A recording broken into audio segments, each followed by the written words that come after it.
Thanks for being here. Subscribe to Cheating Stories Best, so you don't miss new stories. On Wednesday afternoon, I picked up the children from school. It's like the lines at Disneyland. Just when you think you're getting close to the school, they take you around another building, slowly moving forward. I eventually made it to the front of the line and found Dustin and Sarah waiting for me. Now that they are 13 and 14, I am not allowed to show any affection. Ugh, disgusting, Dad. What if my friends see you doing this? Yes, they have reached the age where I work as a chauffeur, an ATM, and a food bank. I answer the phone on Wednesdays because Hannah has her weekly project review. She leads the design team at the interior design company where she works. They build luxury office spaces and mansions as part of a national organization. They make sure every project is special.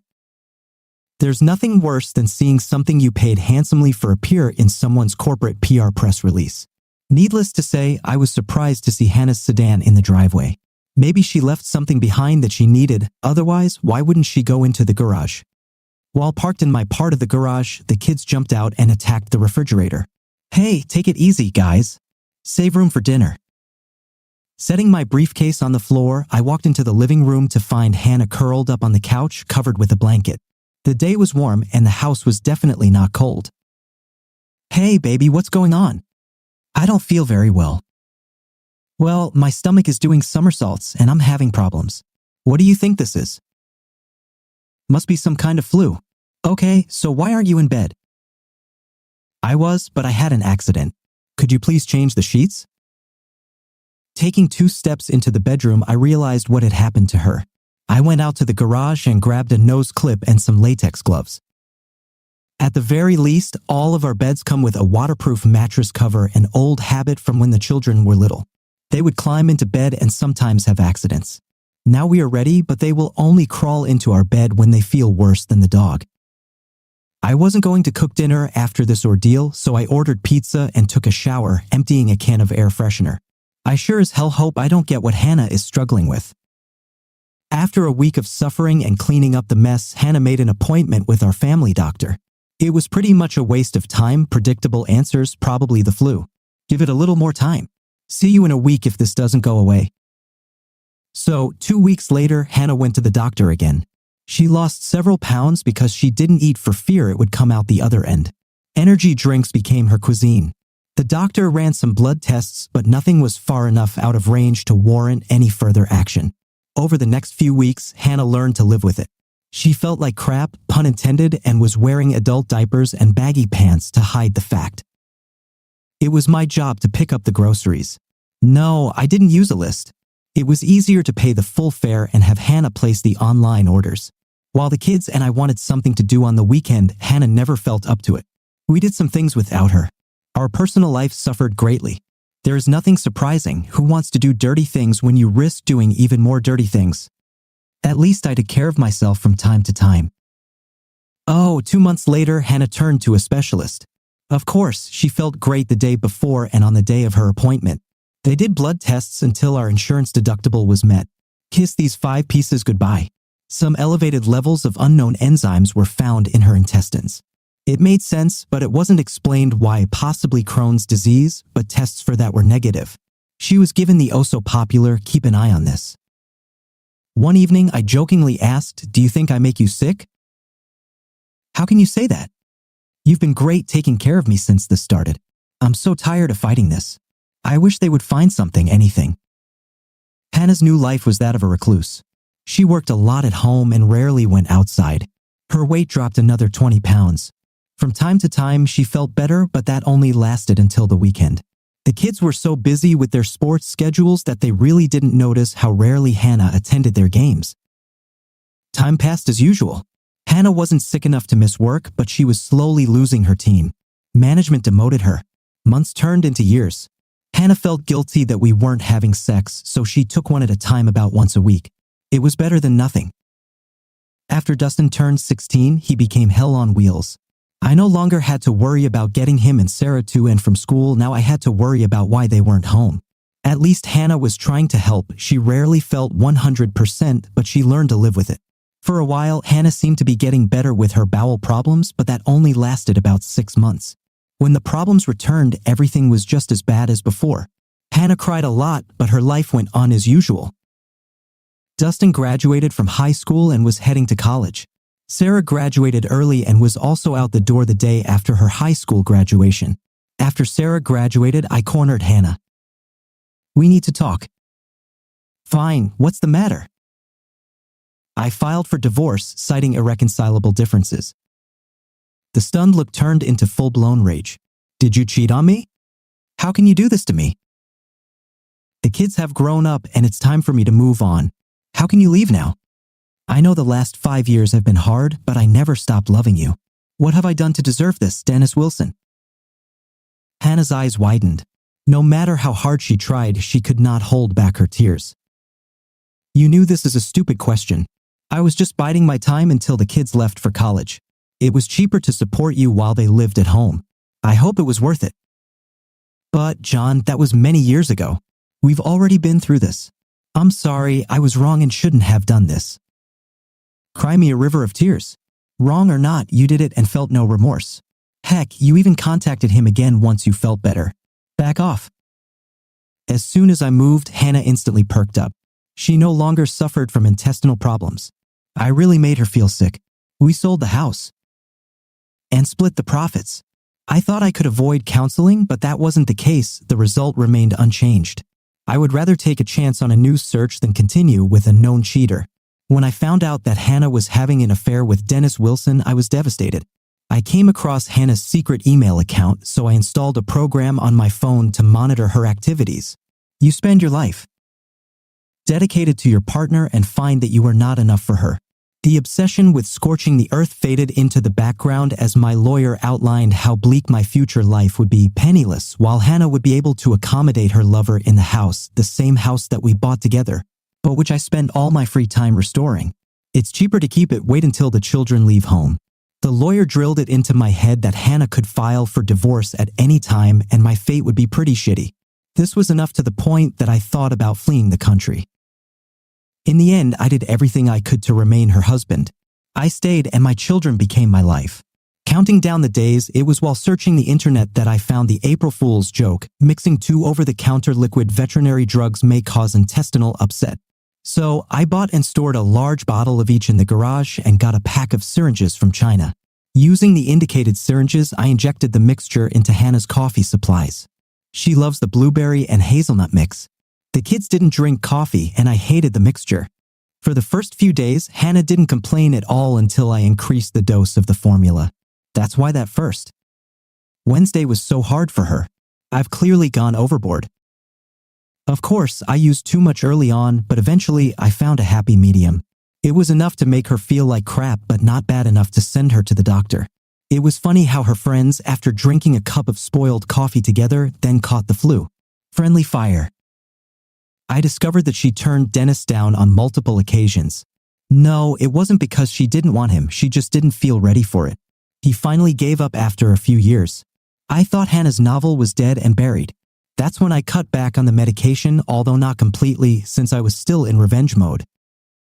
But then Hannah reached out to him again. I increased the dosage and Hannah relapsed a week later. She again turned to the specialist. The day before and on the day of her appointments, I made sure Hannah used conditioned coffee. Although she claimed that she was devastated and unprepared for my divorce petition, I was not moved by her tears.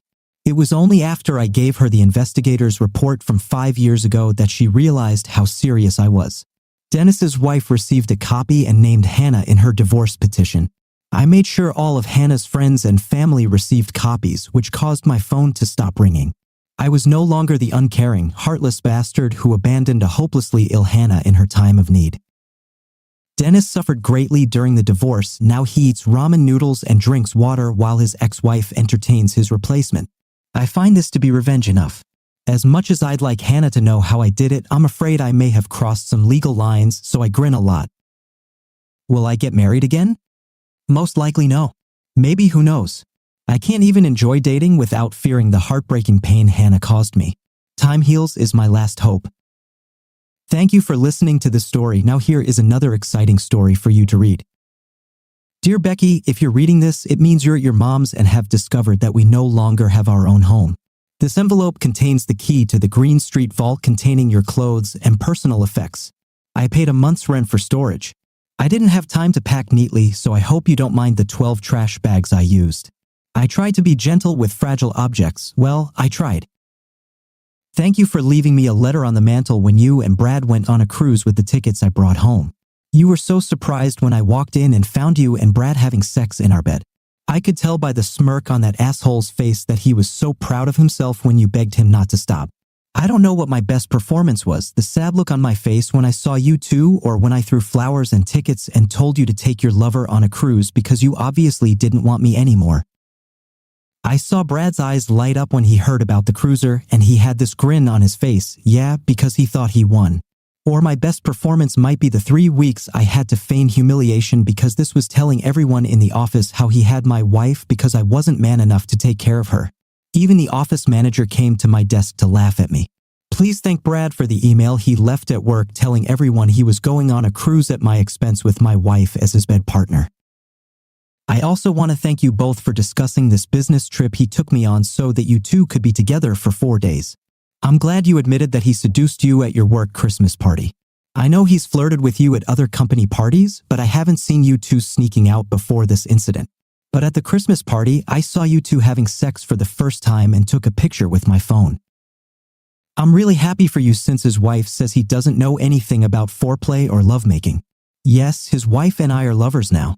I went to their house and showed her a picture of you about 2 weeks after a Christmas party that she didn't know about. We originally planned to have revenge sex, but we found that we were so good in bed that we just started making love regularly. The more we met and talked, the more we fell in love with each other. That's when we started planning the cruise and the ultimate revenge for you two. We started recording all your conversations so we knew what you two were planning. My lawyer enjoyed the conversations when you and Brad discussed where to send me next. Tina and I were worried that you wouldn't fall for the bulk of the plan. The hardest part was convincing you to sell the house in the first place. I thought you'd buy us a bigger house in a better area, and you did. Second, I burst in with the paperwork you were supposed to sign right after I saw Brad leave. I knew you would smell like sex and want me to get out of the house. You didn't disappoint me again. You looked very scared when I ran in until I explained that I needed a signature on paperwork for the realtor. You signed without even looking. I even heard you sigh with relief when I hurried out of the room. You signed the power of attorney without looking, and finally I burst into you too. I was as nervous as could be when I walked into the bedroom and saw you in our bed. I must have put on a great performance because you two made derogatory comments and smirked at my suffering when I moved my clothes into the guest room after Brad left so he had somewhere to put his clothes. I thought you were going to roll around with joy. Then you used that sad, pouty voice to say you were sorry. I liked the way you grinned. I wanted to stay as far away from you as possible, just like Tina, Brad's wife, stayed away from him. I know he doesn't wear a wedding ring and tells women he's single, but trust me, he's been married for 5 years. You, Becky, are about the 8th or 9th affair his wife has suspected since they got married. The reason for this letter is to tell you and Brad that Tina and I have left you cheaters. We don't ask for divorces. If you two want to get a divorce for your health, pay for it. Information for Brad. He will, of course, call you when he finds out that Tina has sublet their apartment. Unlike me, she donated his clothes to the Salvation Army. We found a couple of willing buyers who bought all the furniture from our house and later from their apartment. Tina and I needed somewhere to live after our house was sold and her apartment was sublet, so we went to Europe to think about it. Tina emptied the bank accounts but left the credit cards open for our trip since we were low on cash. Tell Brad he's definitely going to love all those frequent flyer miles we got for him while you two were traveling. We spent a week in Europe in top-notch 5-star hotels, all on Brad's cards. You may regret choosing Brad, its credit limits are not very high. In the first 4 days in Europe, we fully used 3 cards. Thank God he had 4 more to cover us for the rest of the trip. Now that I've told Brad all the good news about Tina, our trip, the apartment, and the bank, I have to tell him the bad news. I'm sure he'll be fired when he gets back to work. I filed a case for alienation of affection against him, the branch manager, and the company. When my lawyer went to the headquarters in New York, the first thing he did was play the tape of you and Brad when Brad bragged about sending me out of town to have sex with you. He then played a recording of other employees coming up to my desk to humiliate me for Brad taking my wife away from me, and the branch manager joined in the humiliation. Next, the lawyer presented Brad's email about the cruise on the company's server. After seeing and hearing all this, the company's lawyers fully granted our modest request for money and layoffs if I signed a confidentiality agreement. They faxed the agreement to me at work, which I signed and sent back along with my resignation letter. They gave my lawyer 2 checks, one for his fee and one for me, consisting of my cash pension settlement and all unused holidays. I was retired before you and they came aboard the ship. Tina also sold one of their cars and her sailboat. TL Brad, he needs to watch what he signs before he runs out the door. He, like you, gave Tina his power of attorney. She was going to sell the car you came home with but decided it wouldn't bring much in the way of how many payments were left. Now about you, my loving wife who cheated on me with great pleasure and called me a weakling while you and Brad were laughing. Tina and I were planning all the humiliation you two have heaped upon me is now returned to you both in double measure. I hope your mom will let you and Brad stay at her house. When I gave her the letter, I explained to her that you were on a cruise with your lover and that I was leaving you because I couldn't bear the humiliation of the two of you openly having sex in our house. I gave her a copy of your humiliating letter. She seemed very upset by your behavior, that's what she said. I just called you a good wife who decided to become another man's. Your mother believed that this adequately described your actions. In any case, you signed the power of attorney earlier, refer to the beginning of the letter if you forgot, so I sold the furniture when you boarded the ship. I moved my clothes and belongings to Tina's hotel room. When Brad sent me to Florida for those 4 days, I took a couple of days off sick, flew out of the country, and opened a bank account in the Cayman Islands. When we closed the sale of the house, I transferred the money to my new account. As I explained, my wife was not present at the closing of the sale because she was looking for a new place to live and I would be leaving soon. Accordingly, they were more than happy to help. I also sold both of our cars because I don't need them. I closed all but one of my credit card accounts in my name, so I hope you didn't try to use the cards while traveling. That could have been pretty awkward. I closed all our bank accounts, and once again, this power of attorney came in handy. The home buyers happily transferred the money into my new account. Oh, I used your share of that money to pay off our joint credit cards before the cards were closed. I'm prudent.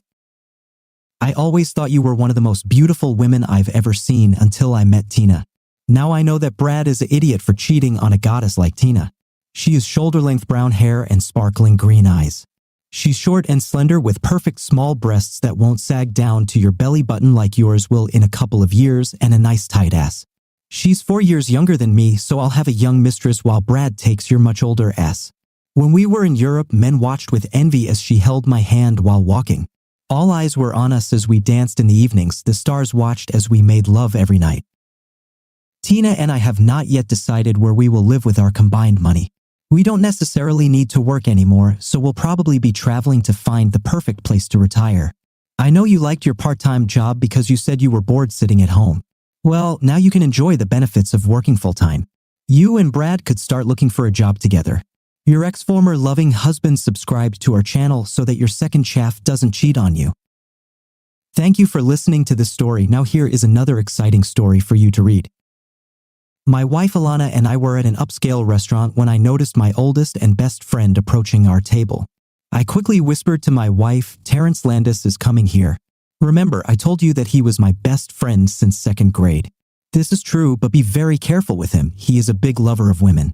Fortunately, I should be safe. Alana answered quietly, isn't he that friend of yours who was very rich? I nodded to my wife and stood up to shake Terrence's hand. He hugged me tightly like a bear. It was a little awkward in such a public setting. Tim, damn glad to see you again. It's been a long time since we spent time together, Terrence stated, slowly looking at Alana from head to tits, lingering on her impressive breasts. May I assume this is your charming wife Alana? I was in Singapore when you married her, but I sent a gift. Hope you enjoyed it. You're the friend who sent Tim that new pickup truck, aren't you? Alana exclaimed, standing up and holding out her arms for a hug. Alana, this is my best friend Terrence. I managed as he politely but firmly pulled me aside to embrace Alana in his arms. Taryn, meet my wife Alana. I told her a lot about you. You never mentioned that he was so tall and handsome, Alana quickly pointed out, hugging Taryn longer than I thought was appropriate for a married woman. What brings you to Daytona, Ter? I just bought a condominium in the dunes and I'm renovating it.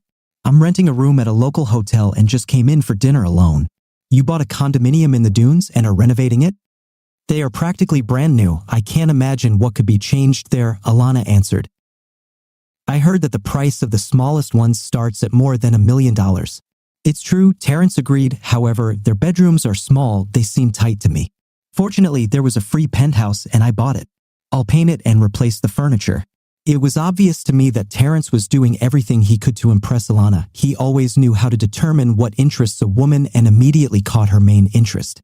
Alana was an extremely mercantile girl. I had a decent income and more than a few dollars saved, but Alana seemed determined to send us to the poorhouse. We were celebrating our 3rd anniversary, but she seemed to ignore me in favor of Terrence.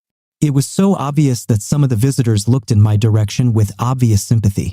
Looks like the waiter is bringing our food, Alana. We should take our seats and eat while it's still hot, I reasoned, thinking that we could focus on each other again. Alana didn't dispute anything I said, but she upped the ante just by looking at our steaks. Taryn, you should join us. Tim always speaks so kindly of you, and I wish I could get to know you better. My husband's best friend is my friend too. I hate to intrude on a romantic dinner, Taryn began as I nodded in understanding. Nonsense, Alana immediately intervened. Waiter, Terrence will join us for dinner. Could you set the table for him? Thank you very much. The waiter turned on his heels, and in less than a minute, Terrence was sitting at our table, monopolizing the conversation. I managed to win a game of solitaire on my phone while he and Alana discussed anything and everything. I largely ignored their conversation until I heard Alana address me. Tim, we have 2 free rooms. Why don't we ask Taryn to stay with us? You 2 guys could continue to make up for lost time. Taryn will have the opportunity to sample home cooking. His apartment will be finished in about a week. This will not be an imposition at all. I was stunned by Alana's statement. Did she think Taryn would like her cooking? I had no doubt that she would order very expensive takeout from very nice restaurants and then serve it on her best china. Knowing Taryn as I did, I was pretty sure he'd be dining at the Y by the end of the week, except that it would please any connoisseur of fine cuisine. My first wife, Helen, died after 22 years of marriage. He and Terrence were great friends, but I never worried about them acting inappropriately. Helen was as reliable and devoted as a wife could be. Unfortunately, she died of a sudden heart attack 5 years ago. I grieved for over a year before I met Alana at a charity event. She was 11 years younger than me, but it didn't seem to matter to her. Soon, I proposed to her and we were married for 3 years. This was Alana's second marriage. She divorced her first husband after she caught him cheating, or so she claimed. The only thing I wouldn't do is cheat on my wife. It just wasn't in me, and Alana knew it. It seemed like it didn't take much convincing on Alana's part to convince Terrence to stay with us. Other than the significant amount of cleavage she showed as she leaned towards him to hang on his every word, naturally, Taryn didn't have to get up early in the morning to go to work. This curse is for those of us who don't have millions of dollars in the bank. Alana hasn't had a job since she divorced her first husband. She apparently handled her divorce pretty well. She made me sign a prenuptial agreement that stated that I would never claim her money no matter how long we were married. This suited me as I had a stable income from my investments as well as a very good job. When I got home Monday night, Alana and Taryn seemed even friendlier than they had been at the restaurant the night before. Dinner was ready and it was exceptionally delicious. I checked the trash can as I expected it contained containers from a local restaurant. Taryn and Alana were so immersed in their little world that they didn't even notice how I, somewhat irritated, left the living room, climbed the stairs, and went to bed. I didn't feel embarrassed because they didn't pay any attention to me. I was very surprised when I came home on Wednesday evening and found Alana apparently waiting for me. She was sitting on an expensive sofa that she simply needed next to her, in my opinion, too close, especially for a friend. A man she had recently met was Taryn. Tim, we need to talk, was Alana's first salvo. I was again taken by surprise. It was just a Wednesday. How the hell could Terrence work his magic so quickly? I knew he was good at everything he set his mind to, but this was damn impressive. It will cost me more than a few dollars, I was sure of it. Taryn and I discovered that we were kindred spirits, Alana explained. We didn't want this to happen, but it happened. We both feel terrible about this, but there's no denying the incredibly strong attraction we feel for each other. Tim, I'm going to divorce you. As soon as this is final, I will marry Taryn. Please don't try to talk me out of this. I'll be damned if I'll give up my house and half my savings just because you couldn't keep your legs together and that ass wiper couldn't keep his dick in his pants. I will fight you every step of the way, I said with such conviction that I did not feel it all in myself. This is so typical of an insecure little person, Alana said with contempt. I didn't marry you for money and I don't want it when we divorce. Taryn and I both think the divorce will go much faster if I just walk away with the money I brought into the marriage. What do you think, Tim? Is this incentive enough to give me a quick divorce? Alana demanded. Where do you want me to sign? I slightly parried. I knew money meant more to you than me. I'll spend the next few nights with Taryn while we wait for his apartment to be painted. I don't want to hear any complaints, no whining, crying, or whining, Alana insisted. I simply nodded, turned, and walked into the nearest tavern. It's amazing how quickly a divorce can move through the courts when the three people involved are passionate about it and one of them is very rich. A few months later, I was a single man again. The weekend after my divorce became final, I went back to the same restaurant I had been to with Alana when she first met Taryn. I found him sitting at a table for two. I just walked in and joined him. Do you want to kiss my feet here in the restaurant or wait for a more private setting? Taryn asked with a wide smile. I wasn't so calm. I don't know how you can be so happy. You shouldn't have asked Alana to marry you. Now she can come after you for cheating, breaking a contract, outright lying, or for being such a jerk to her. That won't happen, Terrence answered calmly as usual. You don't see the big picture. Why don't you enlighten me then? I know Alana and she is nothing if not a stubborn, vindictive, evil little devil. You didn't feel that way when you asked her to marry you, did you? Terrence asked with a chuckle. Think about this. What was the last straw that made you decide that you wanted to get rid of her? Don't know, maybe it had something to do with the fact that her damn personal trainer had her 3 times a week. For some reason, it worked on my breaker. She held me by the throat. If I had filed for divorce, even for adultery, she would have gotten half of it plus spousal support. That's why I turned to you for help. I never thought that you would be able to get her to ask for a divorce by Wednesday. It was amazing. Your line of must have improved even more over the years, I added.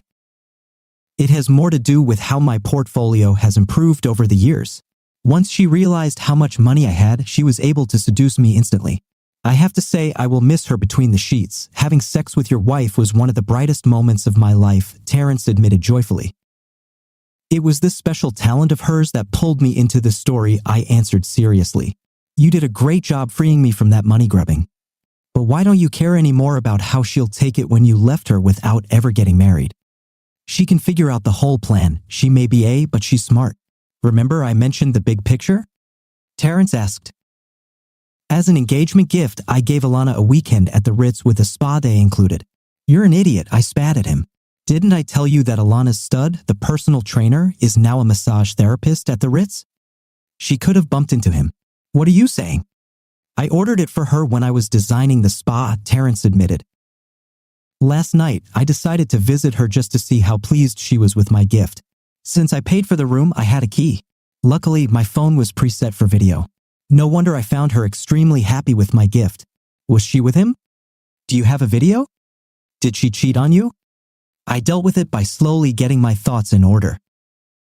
You must have been very upset, perhaps angry enough to break off the engagement, Terrence replied with a grin.